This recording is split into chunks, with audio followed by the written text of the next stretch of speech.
Ryan. Hopefully you can all see my screen there, and you can hear me okay. So thank you all for attending this session today. So as Ryan said, my name's Gareth Cole. In my day job, I'm the Open Research Development and Discovery Lead at the University of, at Loughborough University in the UK. But for purposes of this workshop and presentation, I'm one of the co-leads with Rupert, who Ryan said can't unfortunately make it today, of the archiving and preservation work package on the Open Book Futures project, which I will explain in a slide's time. And I'm here today with my colleague, Joe Fitzpatrick. Joe, did you want to quickly introduce yourself? Yeah, can do. So I'm Joanne Fitzpatrick. I work on the open research team in the library at Lancaster University in the northwest of England, and I work full-time on the Open Book Futures project at the moment, looking at accessibility. Thank you. So today, how we're intending this kind of session to run is, as you can see, you'll have a couple of well, a few brief introductions from me around kind of what the work package is, what the project is, kind of what we're hoping to get out of the session today, around kind of archiving of open access books. Then I'll pass to Joanne to give a similar presentation around accessibility. And then we're hoping for a full and frank and open discussion. The discussion won't be recorded, so do feel free to be as open, as challenging, as or controversial within the terms of the code of conduct as you wish to be. And then we'll be hopefully finish probably around, I think it's 1 o'clock EDT, about 6 o'clock UK time, which is where me and Joanne both are. And then we can go for some food. So to just to move on then to kind of what the Open Book Futures project is. So some of you may be aware of it, so apologies for that. But this is a Research England and Arcadia Foundation funded project. I've got a link to kind of our websites on the slides there. I'm very happy for these slides to be shared afterwards, so I'll share them with Ryan and colleagues for those to be shared afterwards if that's possible. The project is 3 years and runs until April 2026. And to quote our website, the Open Book Futures project aims to initiate a step change in the ambition, scope, and impact of community-led open access book publishing. And some of you may be aware of some of the outputs that have arisen from both kind of a previous project, which was called Copim, and the current project, which is, as I said, Open Book Futures. So you've got the TOTE Open Metadata Management and Dissemination System, which actually there's a presentation in about an hour's time on that, if you want to find more about TOTE. Open in the Future, which is a funding model for open access books, and we don't claim it's the funding model, it is a funding model. And also Open Book Collective, which is a way of smaller publishers and infrastructure providers coming together to enable libraries and others to support those publishers and infrastructure providers in a more sustainable way. I won't go into too many details around TOTE because there's another session, as I said, in an hour's time. But TOTE is an open metadata management for books and chapters. It allows automated distribution to various platforms. So it's kind of that dissemination aspect as well as open metadata. It allows or enables, sorry, the archiving and preservation of scholarly works, and I'll come to that in the next slide. It has DOI registration and management, and also open APIs for seamless integration with other platforms.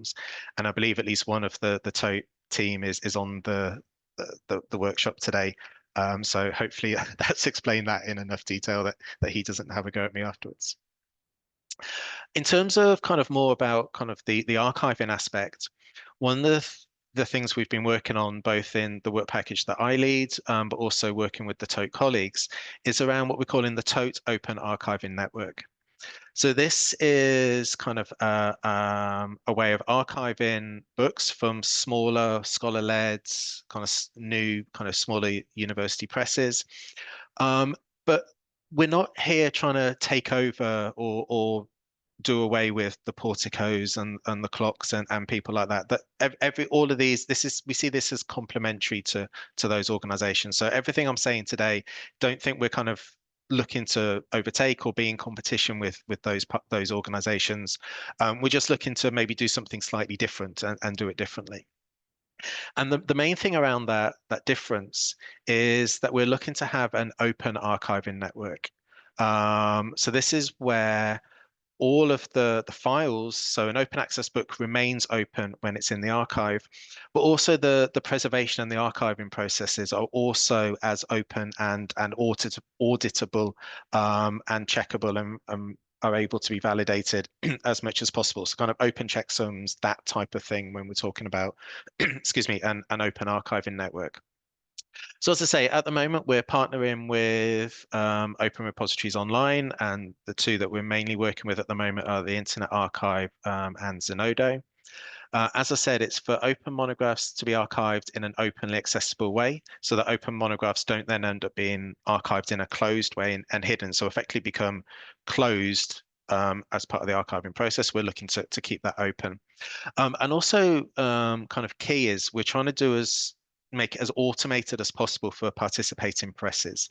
So predominantly it's those presses that are working with Tote, and I say you'll hear more about kind of how Tote works in about an hour's time.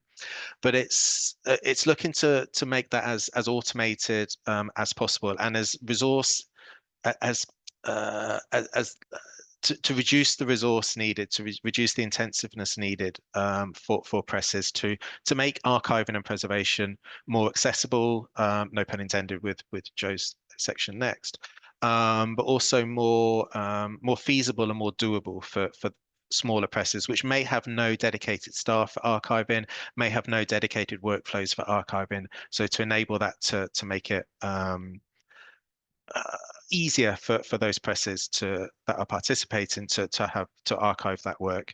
And as I put here at the bottom, it's part of a larger set of open workflows and infrastructures which are in the Tote metadata platform. So it's just one of the processes and one of the services that Tote offers. Within the wider work package, and I just wanted to kind of add that it's not just around kind of the open access book network, archiving network that we're working on in the work package. We're also kind of investigating and looking at the archiving of PhD theses. So particularly trying to identify, so we've started in the UK, but potentially looking wider than that as well, around kind of what are the challenges of PhD theses? How vulnerable are digital PhD theses at the moment? Is there literally just one copy in an institutional repository? Is there one copy in an institutional repository and then in a national library? In the UK context, what happens if that national library is hit by a cyber attack? Obviously, for those who aren't aware, the British Library is still not operating at full capacity following a cyber attack in autumn 2023. So again, what are the challenges? How can we look to kind of make the archiving of PhD theses more sustainable and more robust? And within that, so both for PhD theses, but also for open access books, we're looking to create guidance and support for publishers, librarians, authors, etc. So best practice, well, if not best practice, good practice guides. We're kind of calling them good, better, best. So different options throughout at different levels of capacity or staffing or resource or whatever it may be, to enable kind of authors, librarians, publishers who haven't thought about archiving, kind of to just give them some ideas, to give them some help, to give them some thoughts about what they could possibly do to aid the archiving and preservation of their work. So within that, for today's session, before I pass to Joanne to discuss accessibility, what we're hoping to get from you as the attendees today, or the people in the Birds of a Feather session today, is kind of just some general thoughts and discussion and kind of ideas around kind of what challenges those of you who are publishers are facing around archiving. If any of you are authors, have you thought about archiving of your digital work? do you know do you know how your digital work is archived, or your digital book is archived when you submit it to the publisher and when it's published? Is that something you even care about as an author? But I'll say some of the things, particularly those of you who are publishers, is kind of questions potentially to look at are kind of where to archive, what knowledge do your staff have, do you or does the publisher more generally have an awareness or kind of appreciate importance or not of archiving? Your press may have made a conscious decision that archiving isn't important. I know we've spoken to a few presses where that conscious decision has been made, or they see the physical kind of the hard copy or the paperback as the archive version, and the digital is less important in that sense. Our costs a challenge, our metadata requirements a challenge. The longevity of archiving is that a challenge linked to kind of where to archive and how to archive? So that's kind of broad questions, and then maybe more specifically, we're also in the work package beginning to look at kind of the challenge or the issue of link rot and how that fits into archiving. Where we've come to from this is that we've looked at books, and you think, well, we can archive, or a file, a PDF or an HTML file or an EPUB can be archived or can be preserved. But what about the content within that EPUB or within that PDF? If there's lots of links or URLs out from that work that are linking to other pages that then no longer exist, or are perhaps taken over or are used for different purposes in the future, what does that mean for the scholarly record? What does that mean for the content within it? Does the archive file still remain useful if the links from that file no longer go to where the author or where the publisher had them go into in the first place? So again, are there challenges around there? Has anyone thought about that? Has anyone got solutions in place to look at link rot? So again, just some possible discussion topics. And I say we're not expecting to cover all of this, and maybe not even any. If you're more interested in accessibility, I'll let Joanne do all the work around the discussion. But it's kind of, what do you perceive to be the main problems around link rot? What would you or do you see as a solution to link rot? Does your press have processes or procedures in place to consider it? If you're an author, have you thought about link rot? Have you thought about your link into you've included a URL within your work? Have you considered what happens in 20 years' time if that URL no longer resolves to where you originally intended it to? As I've sort of put here, for those presses who perform preventative activities in this area, what actions do you take? And for those of you who haven't thought about this or don't have anything in place, what prevents you? Is it time? Is it resource? Is it staffing? Is it you just haven't thought about it? Is it so, do you perceive it to be so complex that you've just not you've focused your efforts in other areas? So again, general discussion, general points, but hopefully there can be some sort of discussion about that after Joanne's presentation, who I will pass to now. So thank you very much, and I'll pass to Joanne. Thanks, Gareth. Right, I'll just take a moment to share my screen.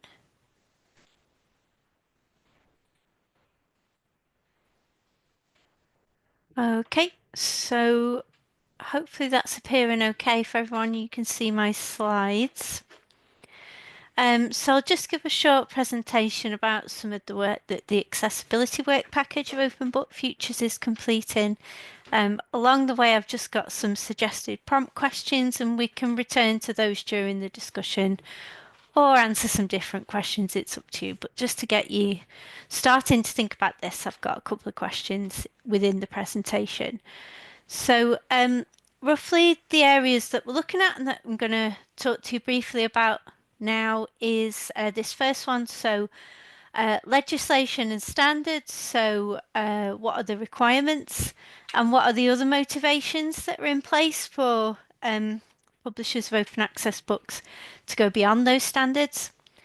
We're hoping to offer some guidance eventually as the work package to help publishers plan for accessibility. So I've just got some notes on the work we've done so far in that area to show you.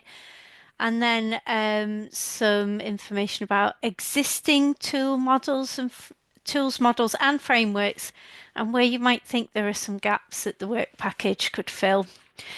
So I'm going to be referencing quite heavily some of the blog posts that we've recently published as a work package. So we've had 3 blog posts published recently, which I've just got linked to on here, but I will also show you on screen too.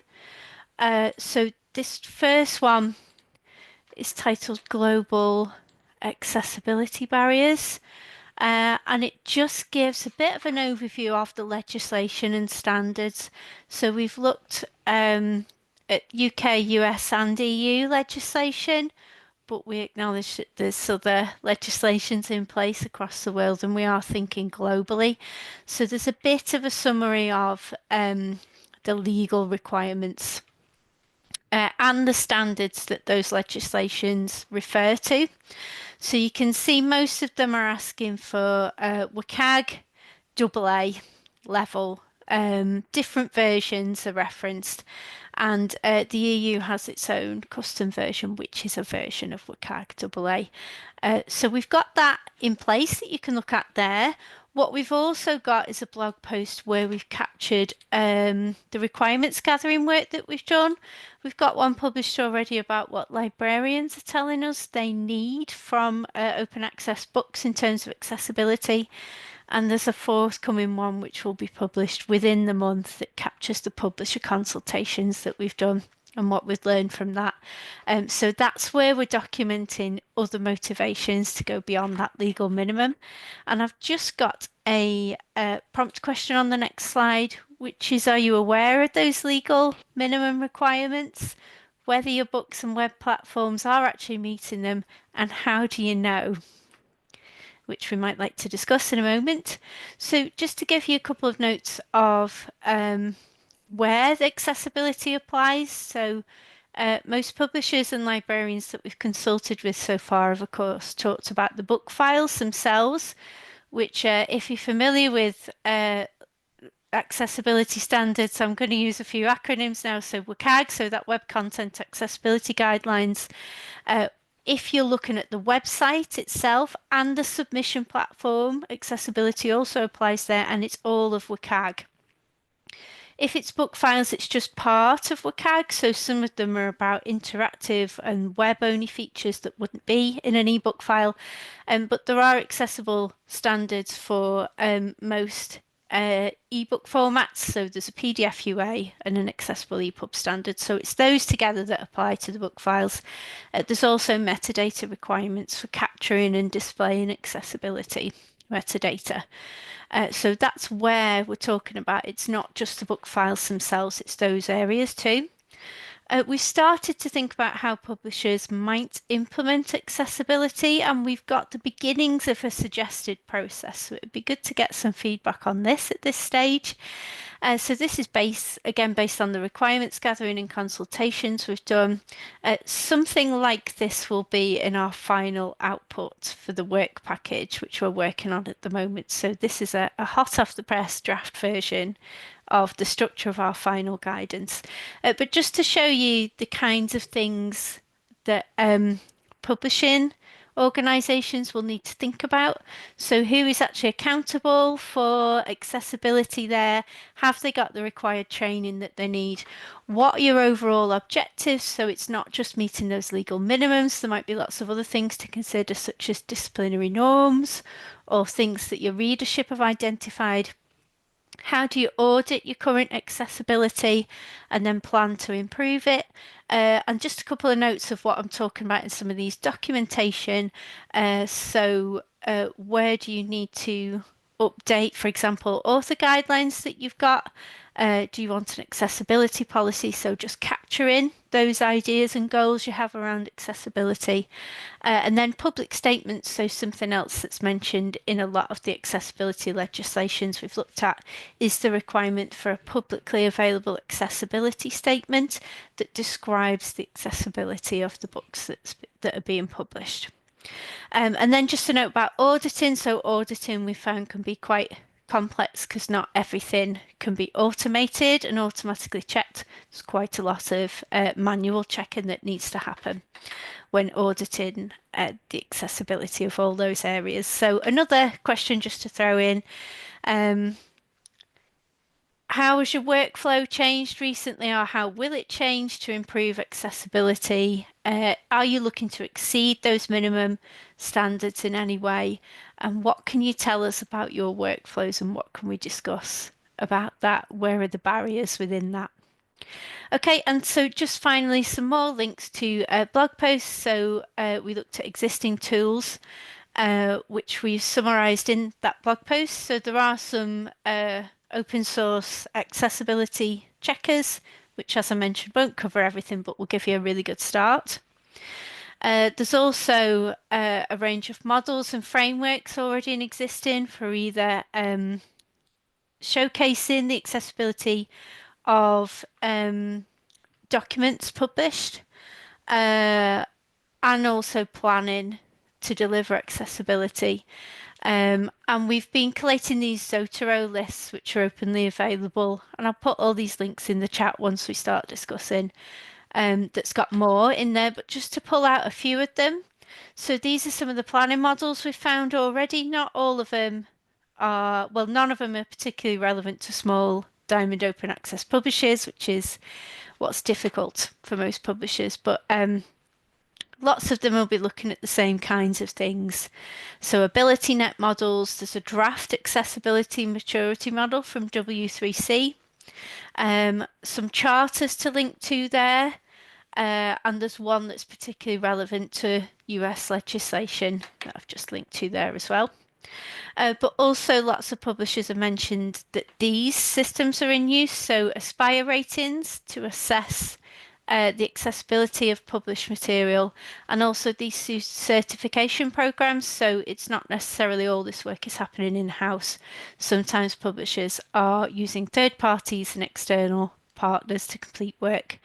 And there are methods of officially certifying that ebooks are accessible or not. They're not required in legislation, and they're not in common usage, but that is available. So there's some other models that we found. But we're looking at producing something that's sector specific and that takes all of the good practice from those existing models and just filters it into what's useful for small diamond open access publishers, and adds things where those context specific advice isn't in existence. So this is my final discussion question, is what do you think we can do to make this process easier for you? Where are the gaps in any of these models that you've encountered, and what would you like us to include in any guidance and models that we produce? And that's it. We're coming up to halfway through the session already, so I think it's time to move over to a discussion. But thank you very much. And there's just a link there that will show you all of those blog posts that I've just referenced on one page. Thank you very much.